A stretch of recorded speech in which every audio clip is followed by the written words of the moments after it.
nuclear power plants in Canada use CANDU reactors, a safe, reliable reactor design that has multiple safety systems to minimize the likelihood of an accident and, in the event that an accident occurs, minimize its consequences.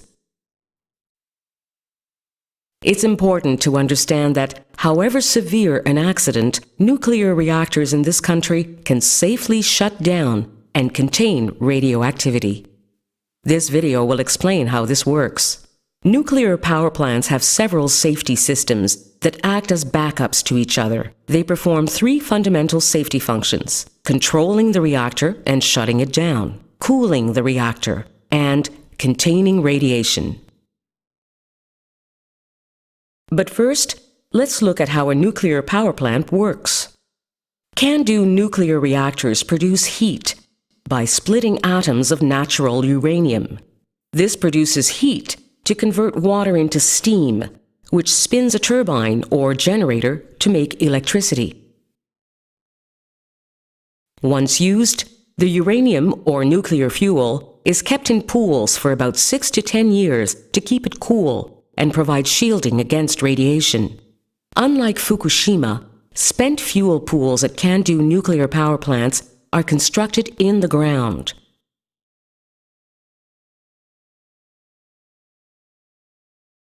To help you understand how the different safety systems work in an accident, let's look at an accident scenario where there is a total station blackout. This is what happened in Japan at the Fukushima Daiichi nuclear power plant after a 15-meter-high tsunami flooded it in 2011. A total station blackout means there are no longer any power sources available to the station. It's important to note that this type of accident would take several days to develop and is extremely unlikely given the safety systems in place. When off-site or grid power is lost, the station itself produces enough electricity to maintain all of its systems. At a multi-unit nuclear power plant, one reactor can provide enough power to maintain all of the other units.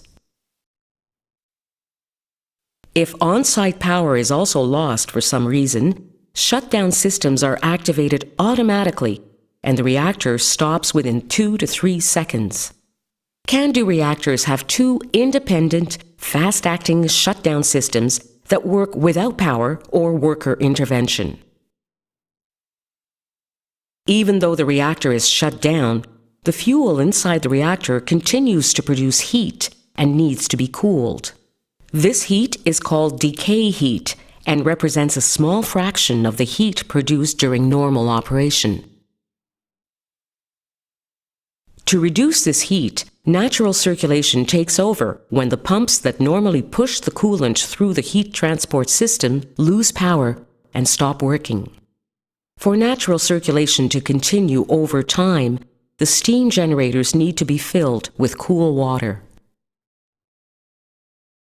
Standby power generators operate pumps that provide this cool water to the steam generators. A nuclear power plant needs 1 or 2 standby power generators depending on the size of the plant. But as a precaution, all plants in Canada have 3 or 4 available. If, for some reason, standby power generators stop working, emergency power generators are then used.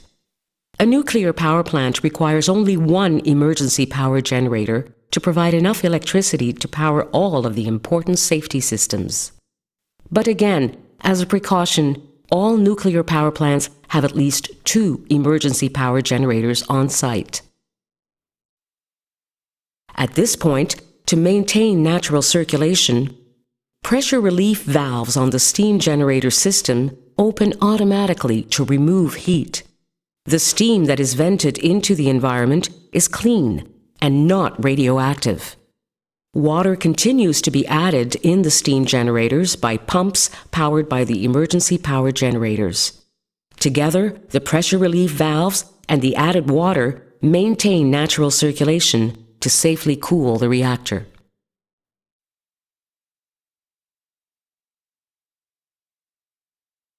Though unlikely, let's keep going and assume the emergency power generators stop working. We now have a total station blackout. This means all power sources used to cool the reactor and spent fuel pool, including off-site power, on-site power, and the standby and emergency power generators, are all unavailable. Batteries are now powering emergency lighting and essential instrumentation. Water is now being added by a gravity-driven system connected to a reserve water storage tank. This keeps enough water in the steam generator to maintain natural circulation. This also allows time for emergency mitigation equipment to be put in place. Emergency mitigation equipment includes portable pumps, portable power generators, and fire trucks. These can be used to add water directly into the plant's systems and ensure vital monitoring equipment is available. This is a new layer of protection that was added to Canadian nuclear power plants as part of Canada's response to the accident in Japan. In a total station blackout, the large amount of water in the spent fuel pools would slowly heat up. Workers would manually add water as necessary to keep the spent fuel covered by water and cooled. It is important to remember that up to this point, there have been no releases of radiation into the environment and no damage to the reactor. With the situation under control, the reactor can return to normal operation after a number of safety checks are performed. Though extremely unlikely, let's say all of these systems fail. The emergency mitigation equipment stops working, and the water in the steam generators evaporates. The heavy water in the heat transport system starts to boil, and radioactive steam is released and contained in the reactor building. Once the water in that system boils away, there is limited fuel damage.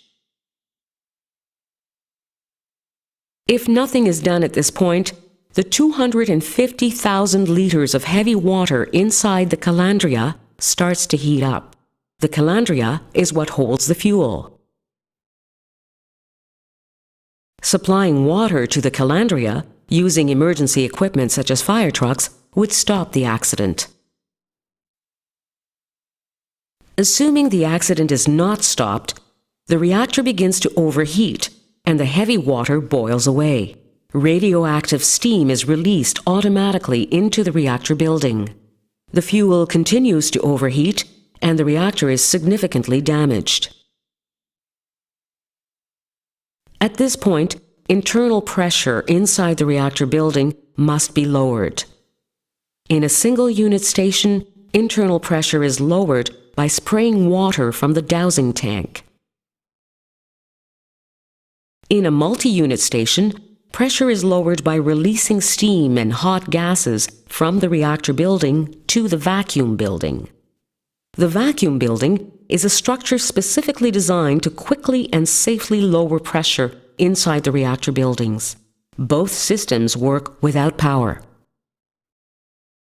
Again, supplying water to the calandria using emergency equipment such as fire trucks would stop the accident. Assuming the accident is not stopped, all remaining heavy water evaporates. The exposed fuel begins to melt and the reactor core starts to collapse inside the calandria. The vault that holds the calandria also holds about 500,000 liters of additional water. That water now starts to heat up. When nuclear fuel melts, it creates hydrogen, an explosive gas. You may remember this from the events in Japan.